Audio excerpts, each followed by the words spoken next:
Dear viewers, please kindly grab your seat and relax as I narrate my story.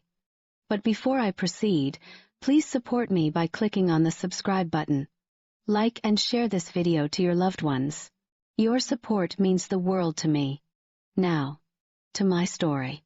My name is Naomi Richardson. I'm 34 years old, though people often tell me I look like I'm in my late 20s. Maybe it's genetics. Or maybe it's just the fact that I've learned to keep stress at arm's length. Before I married Marcus, my last name was Hamilton, a name that carried significant weight in certain circles, though most people wouldn't know it unless they paid attention to business journals or philanthropy networks. I grew up in Atlanta, raised in a family where discretion was valued almost as much as success. My late grandfather, James Hamilton, had built a pharmaceutical empire from the ground up. Starting as a chemist in the 1960 seconds, he developed several breakthrough medications that changed lives.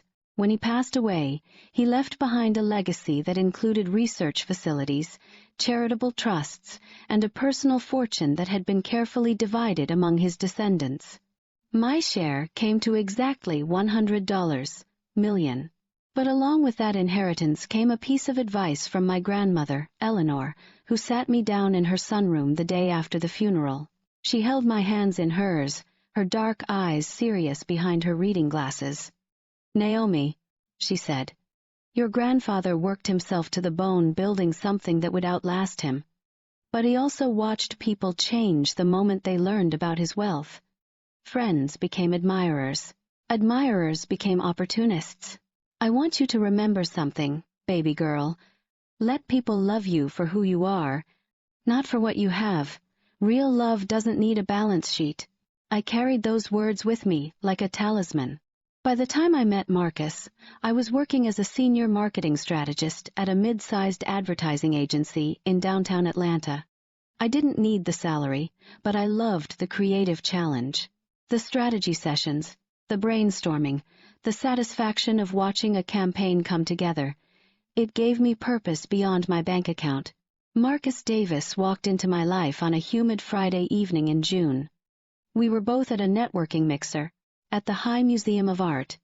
I'd been standing near a contemporary sculpture, nursing a glass of white wine, when he approached with that confident stride that seemed to say he belonged everywhere he went. He was tall, about 6'3", with rich dark skin and a smile that could light up a room. His locks were pulled back in a neat bun, and he wore a charcoal gray suit that fit him perfectly. Everything about him seemed polished, intentional. "That piece is interesting," he said, nodding at the sculpture. "Looks like chaos trying to organize itself." I laughed. "Or organization falling into chaos. Depends on your perspective." "I like the way you think," he said, extending his hand. "Marcus Davis, corporate attorney." "Naomi Hamilton," I replied, shaking his hand. "Marketing strategist." That night, we talked for 3 hours straight. About art, about Atlanta, about our careers and ambitions. He told me about growing up in Oakland, working his way through law school at Stanford, and building a practice that focused on mergers and acquisitions. I told him about my work, my love of travel, my family, but I left out the part about the $100 million sitting quietly in various investment accounts, real estate holdings, and trust funds. Our relationship moved at a steady pace. Dinner dates at cozy restaurants in Virginia Highland, weekend trips to Savannah and Charleston, long phone calls that stretched past midnight. Marcus was attentive and thoughtful. He remembered details about my day and asked thoughtful questions about my work. He introduced me to his mother, Patricia, a retired schoolteacher who lived in Decatur and made the best peach cobbler I'd ever tasted. By our 8-month anniversary, I was already imagining our future together. Children, maybe. A home with a big backyard, growing old together while watching sunsets from a porch swing.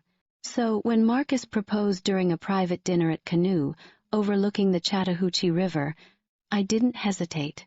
The ring was beautiful, a princess-cut diamond that caught the candlelight, and his words were everything I'd hoped to hear. Naomi, you make me want to be better, build more, dream bigger. Will you marry me? Yes, I said, through happy tears. Yes, absolutely yes. Before I continue with what happened next, I want to pause for just a moment. If you're enjoying this story so far, please hit that like button and drop a comment below telling me what you think. Have you ever kept a secret from someone you loved? Let me know. And don't forget to subscribe if you haven't already. Your support helps me keep bringing you these stories. Now, back to what happened. It was 3 weeks after the proposal when Marcus brought up the prenuptial agreement. We were having dinner at his apartment in Midtown, a sleek one-bedroom with floor-to-ceiling windows overlooking the city skyline. I'd made pasta carbonara, and we were enjoying a bottle of red wine when he cleared his throat in that way people do when they're about to say something uncomfortable. Naomi, there's something we need to discuss before the wedding, he began, setting down his fork. Okay, I said, sensing the shift in his tone. I think we should sign a prenup. I paused, my wine glass halfway to my lips. A prenup? He nodded, his expression serious. Look, I've worked really hard to get where I am, built my practice from nothing, invested wisely, saved aggressively. I've got about $400,000 in assets right now, and I'm on track to make partner at the firm within 2 years. I just want to make sure that if things ever go sideways, what I've earned stays protected. The way he said it, what I've earned, stung more than I expected. There was an assumption underneath his words, an assumption that I had nothing to protect, that I was coming into this marriage empty-handed. I took a slow sip of wine, letting the moment stretch. So you want to protect your assets? Our assets, he corrected, though the emphasis didn't quite land right. Whatever we build together, we share. But what we came in with, we keep separate. That seems fair, right? Fair. The word echoed in my mind. What he didn't know was that sitting in various accounts under my maiden name was a fortune that dwarfed his entire net worth by a factor of 250. Real estate in 3 states. A diversified investment portfolio managed by one of the top firms in the country. Partial ownership in my grandfather's pharmaceutical company, which was still generating revenue, but I'd kept all of it quiet. Not out of deceit, but out of self-preservation. My grandmother's advice had shaped how I approached relationships. I wanted Marcus to love Naomi, the woman who laughed at his jokes and challenged his ideas and made him carbonara on Friday nights. Not Naomi the heiress. Not Naomi the Hamilton fortune. I could have told him right then, could have watched his face change as the numbers registered, could have seen whether he'd be impressed, intimidated, or suddenly much more interested in making sure the marriage worked out. But something in me, maybe that same instinct my grandmother had warned me about, told me to wait. All right, I said finally. If that's what you want, we can sign a prenup. His relief was immediate. His shoulders relaxed, and that charming smile returned. Really? You're okay with it? If it makes you feel secure, Marcus, then yes. I'm okay with it. He reached across the table and squeezed my hand. Thank you, baby. I knew you'd understand. This doesn't change anything between us. It's just paperwork. Just paperwork, if only he knew. The following Tuesday, we sat in the polished office of Jonathan Pierce, Marcus's attorney and a partner at his firm. The office was all dark wood and leather chairs, with law books lining the walls and a view of downtown Atlanta through the windows. Jonathan walked us through the agreement. It was straightforward enough. What you bring into the marriage remains yours. What you acquire together gets split equitably if you divorce. No alimony unless there are extenuating circumstances. Clean, simple, protective. For Marcus, I read through every page carefully, not because I needed to understand the legalese, but because I wanted to remember this moment. The moment my husband-to-be assumed I had nothing worth protecting. When Jonathan slid the pen across the mahogany desk, I picked it up without hesitation. My signature flowed across the page, neat and decisive. Marcus signed next, and Jonathan notarized both copies. "Congratulations," he said, shaking both our hands. "This is a smart move. Protects everyone involved." As we left the office building and stepped into the afternoon heat, Marcus wrapped his arm around my waist. "I love you," he said, kissing my temple. "Thank you for being so understanding about all this." "Of course," I replied, smiling up at him. "I love you too." That night, alone in my own apartment, I poured myself a glass of wine and stood by the window. The Atlanta skyline glittered against the darkening sky, familiar and comforting. I thought about what I'd just signed, about the irony of it all. Marcus thought the prenup protected him, thought it kept his $400,000 safe from any potential claim I might make. What he didn't realize was that he'd just signed away any future claim to my $100 million. The prenup that was supposed to be his shield had become mine, and the secret I was keeping, the one that felt heavier with each passing day, was starting to feel less like deception and more like wisdom. My grandmother's voice echoed in my mind. "Let people love you for who you are." I was doing exactly that. And if Marcus truly loved me, the money wouldn't matter. And if it did matter, well, then I'd have my answer about what kind of man I'd almost given my life to. The wedding was beautiful. We got married at the Atlanta Botanical Garden on a warm October afternoon, surrounded by 200 friends and family members.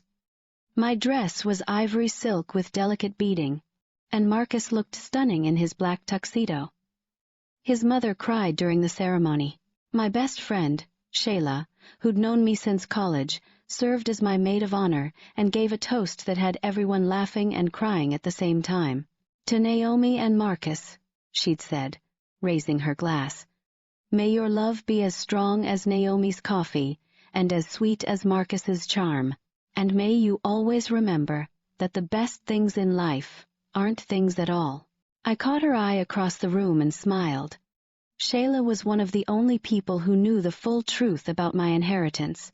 She'd been there when my grandfather passed, had held my hand through the reading of the will, had watched me grapple with what it meant to suddenly have more money than I could spend in 3 lifetimes. More than once, she'd asked me if I was sure about keeping Marcus in the dark. "Girl, what if he finds out and feels like you lied to him?" she'd said over brunch one Sunday. "I didn't lie," I'd replied. "He never asked, and I never volunteered. There's a difference." She'd said, unconvinced. "Just be careful. Secrets have a way of coming out when you least expect them." But I'd pushed her concern aside. Marcus loved me. We were building a life together.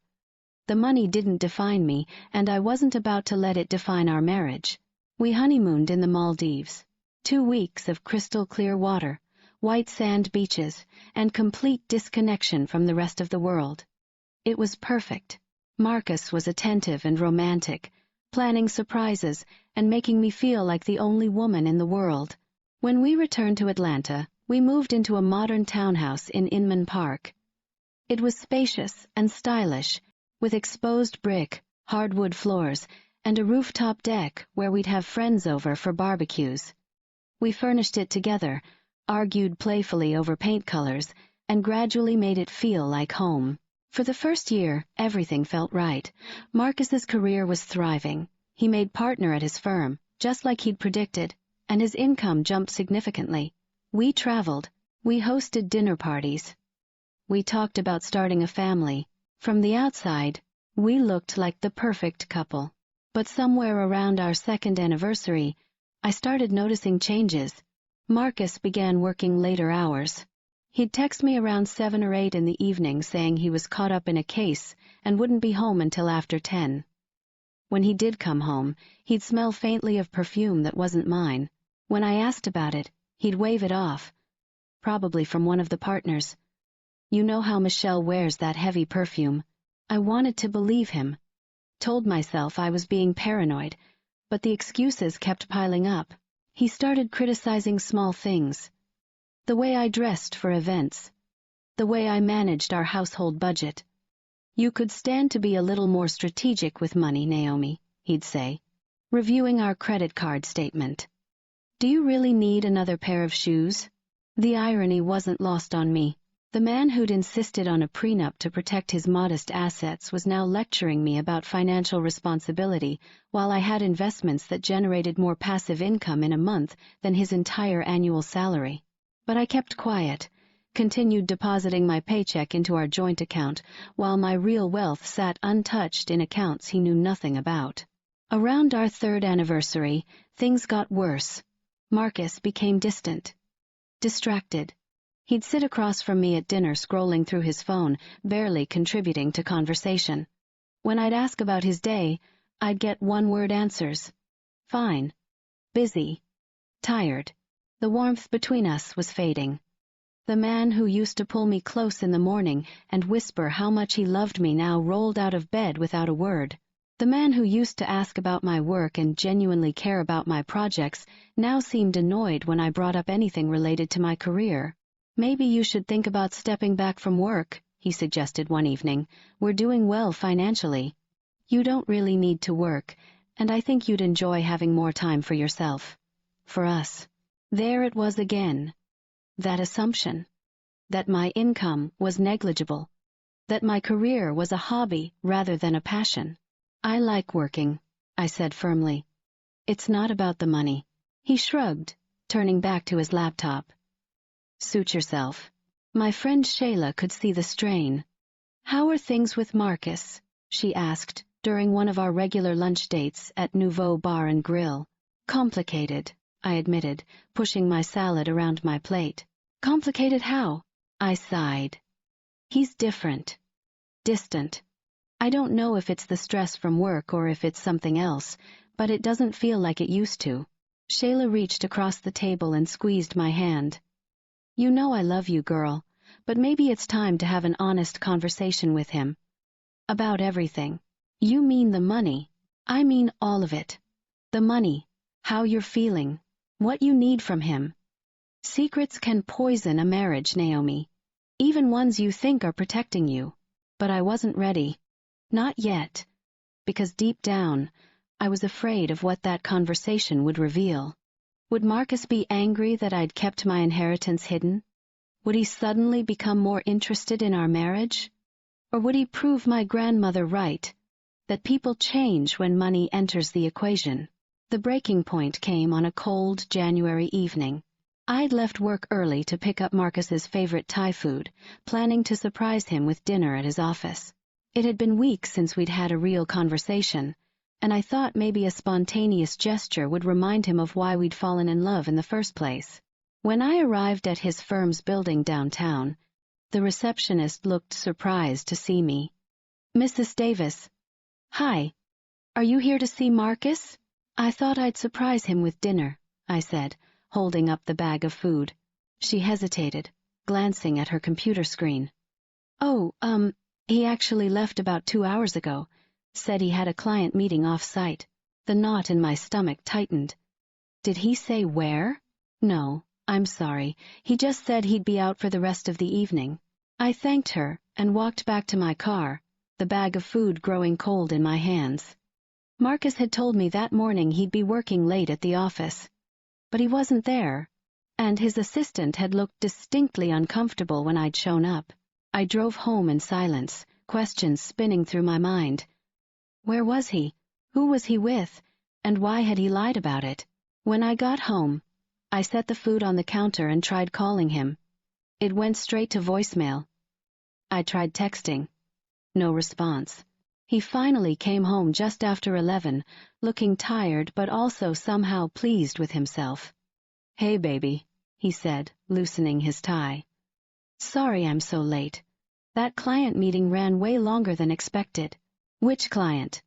I asked, keeping my voice neutral. He blinked. What? Which client did you meet with? A flash of annoyance crossed his face. I don't think you know them. It's confidential anyway. Why are you interrogating me? I stopped by your office to surprise you with dinner. Your assistant said you left hours ago. His jaw tightened. Naomi, I'm tired. Can we not do this right now? Do what? Ask where my husband was? I was with a client, like I said. I don't appreciate being questioned like I'm on trial. The conversation escalated from there. Voices rising, old resentments surfacing. The distance between us suddenly feeling like an unbridgeable canyon. Finally, Marcus threw up his hands. You know what? Maybe we need some space. This constant suspicion, this tension, it's exhausting. Space? I repeated, my heart pounding. Yeah. Space. Time to figure out what we really want. He grabbed a few things and left, saying he'd stay at a hotel for a few days. The door closed behind him with a finality that made my chest ache. I stood in our empty townhouse, surrounded by all the things we'd built together, and felt the foundation crumbling beneath me. I know this story is getting intense, and I appreciate you sticking with me. If you're invested in finding out what happens next, do me a favor and hit that subscribe button right now. Also, drop a comment telling me, have you ever been in a relationship where you felt like you were hiding part of yourself? I read every comment, and I'd love to hear your thoughts. All right, let's continue. The space Marcus asked for stretched into 2 weeks. During that time, I barely heard from him. A few texts here and there, cold, businesslike messages about logistics. Nothing about us. Nothing about fixing what was broken. I threw myself into work, staying late at the office and taking on extra projects. Anything to avoid coming home to an empty house that still smelled faintly of his cologne. It was during one of those late nights, around 9 p.m., that I remembered I'd left my laptop charger in Marcus's home office. I drove back to the townhouse, let myself in, and headed upstairs to retrieve it. That's when I heard his voice. The door to his office was cracked open, and light spilled into the hallway. At first, I thought he was on a work call, but something about his tone made me pause. Don't worry about it, he was saying, his voice low and measured. Once everything is finalized, she won't get a penny. The prenup makes sure of that. My blood ran cold. I stood frozen in the hallway, my heart hammering so hard I was sure he'd hear it. Yeah, I know, he continued. I played it smart from the beginning. Made sure everything was protected. She signed without even really reading it. Honestly, it'll be the easiest divorce of my life. Divorce. The word hit me like a physical blow. He wasn't asking for space to work on our marriage.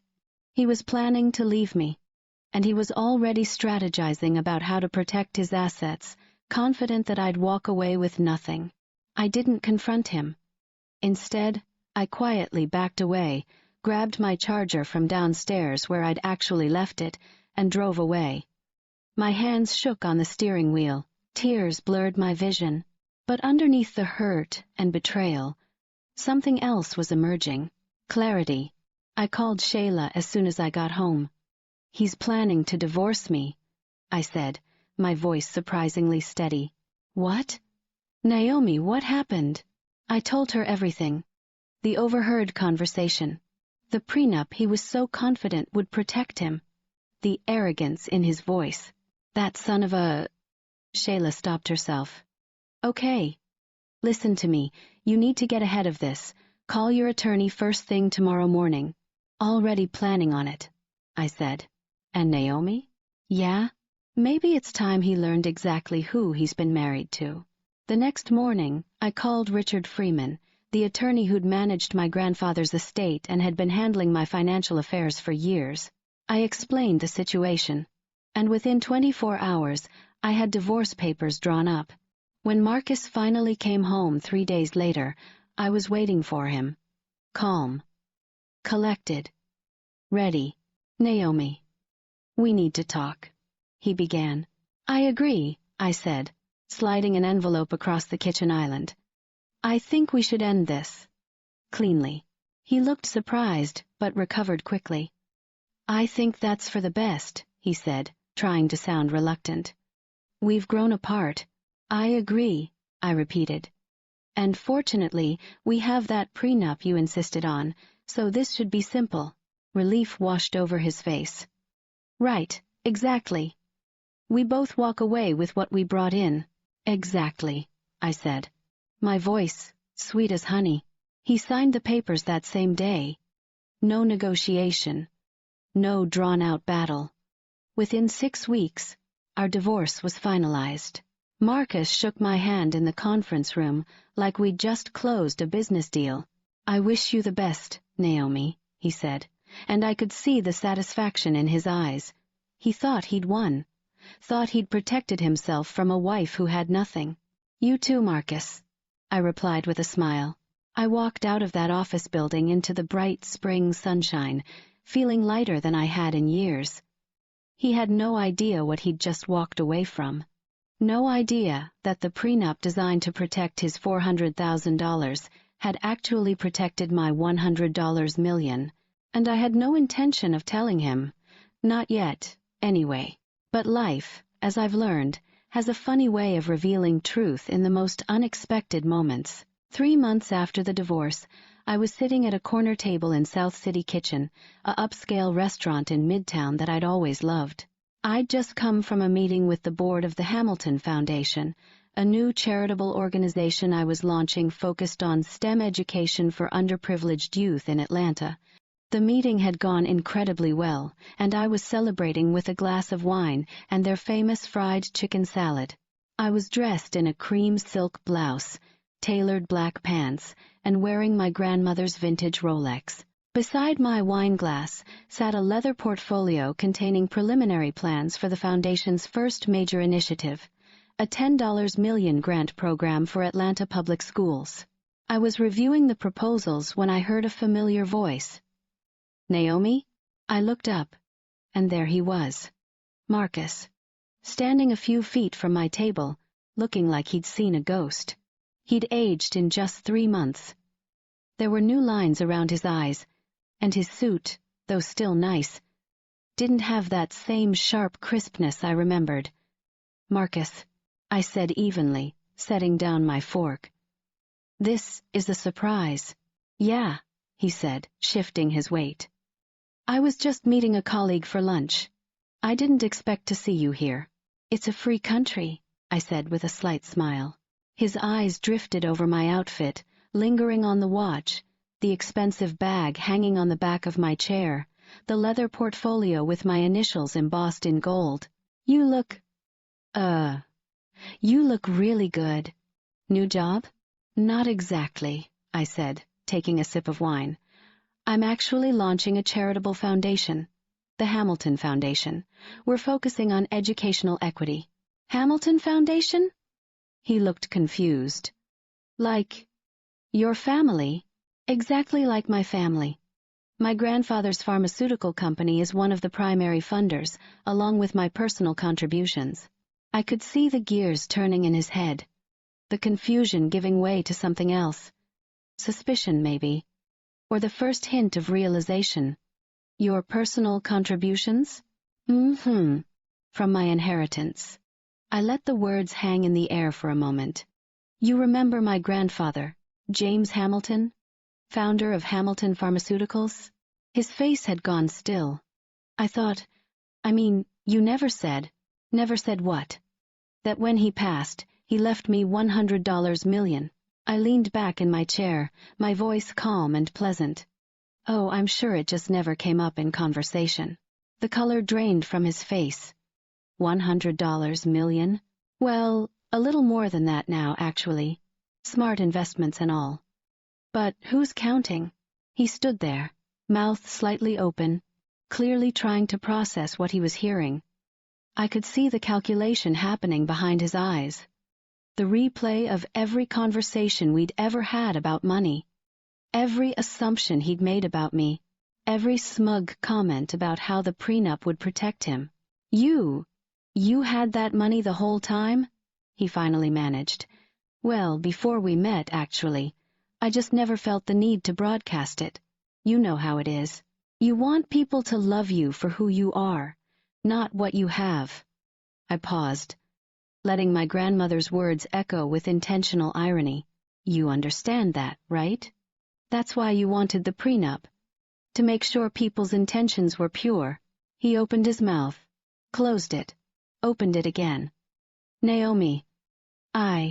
You what, Marcus? You assumed I was broke? You assumed that your $400,000 was worth protecting, but I had nothing of value? I kept my tone light, almost conversational, but every word landed like a hammer. That prenup you were so proud of?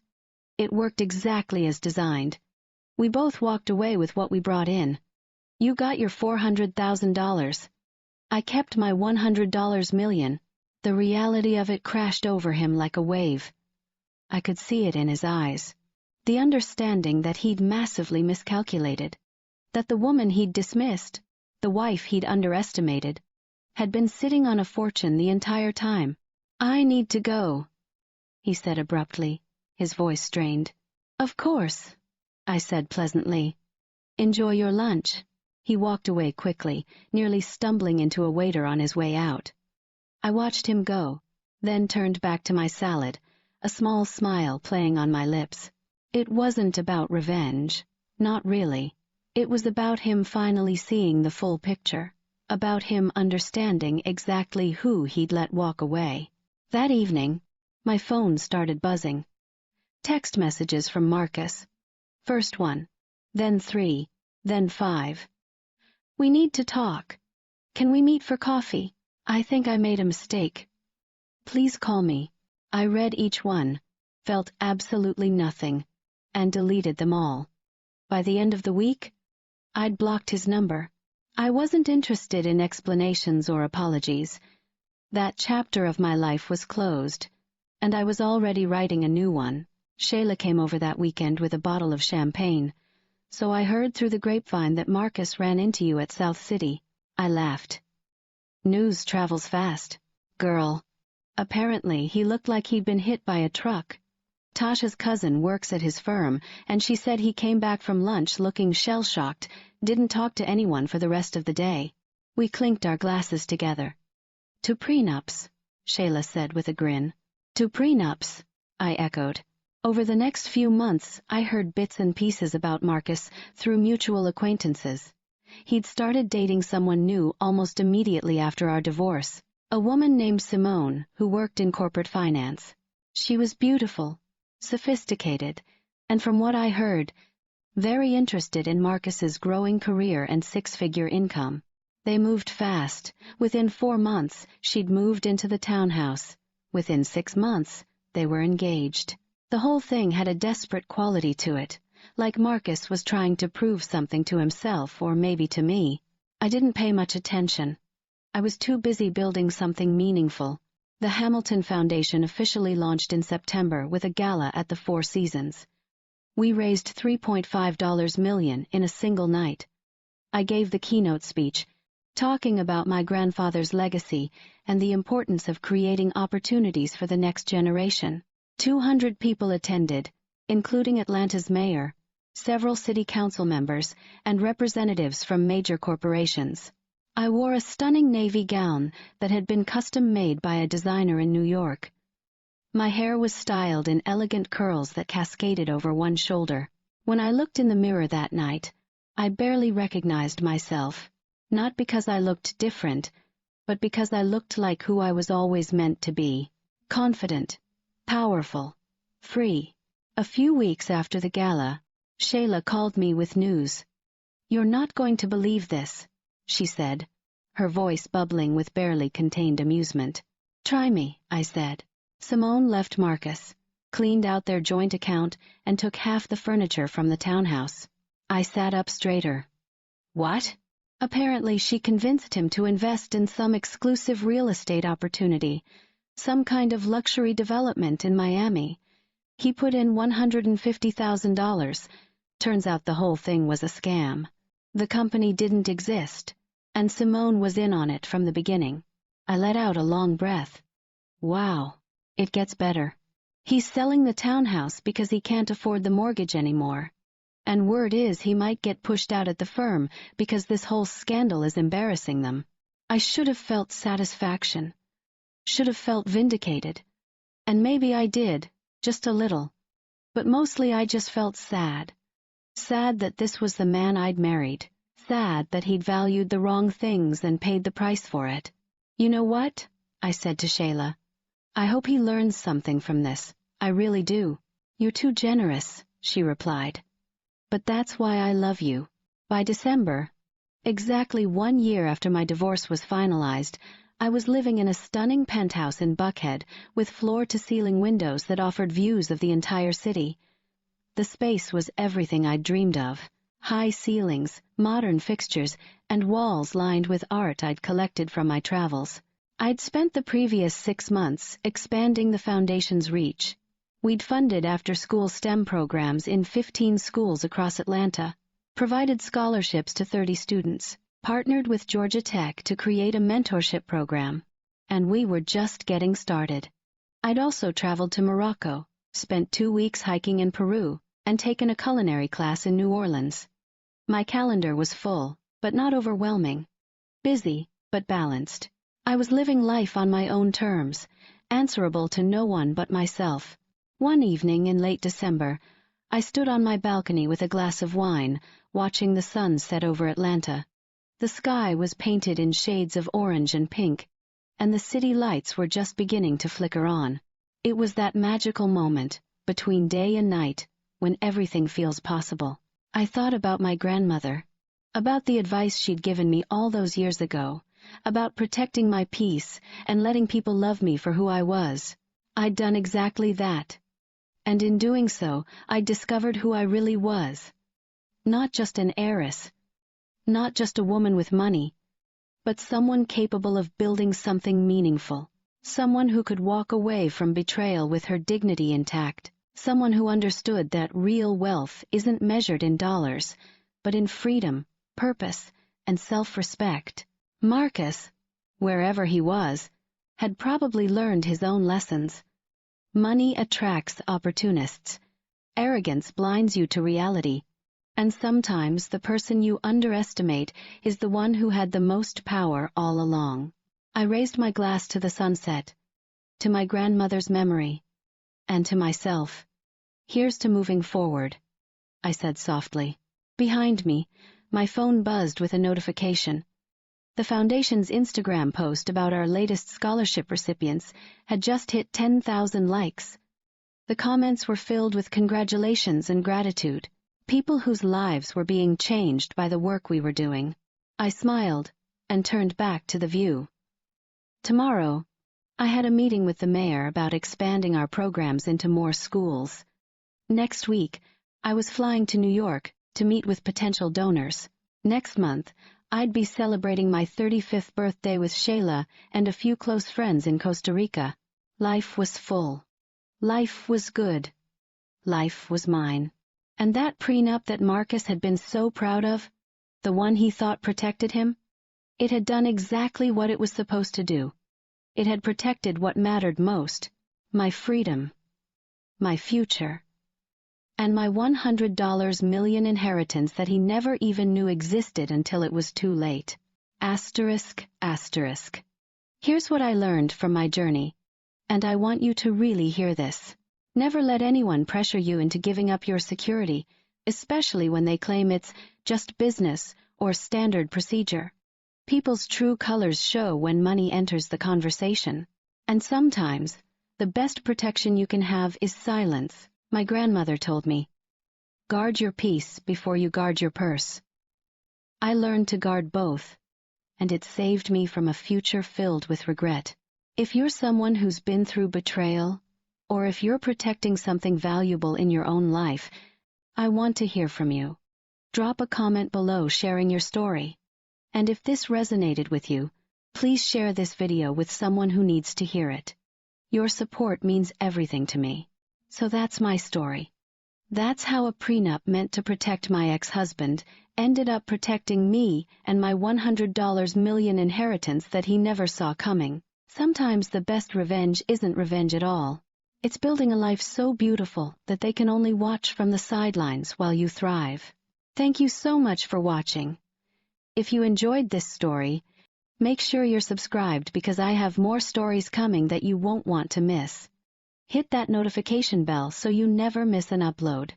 I'll see you in the next video. Until then, protect your peace, know your worth, and never apologize for being strategic about your future. Bye, everyone.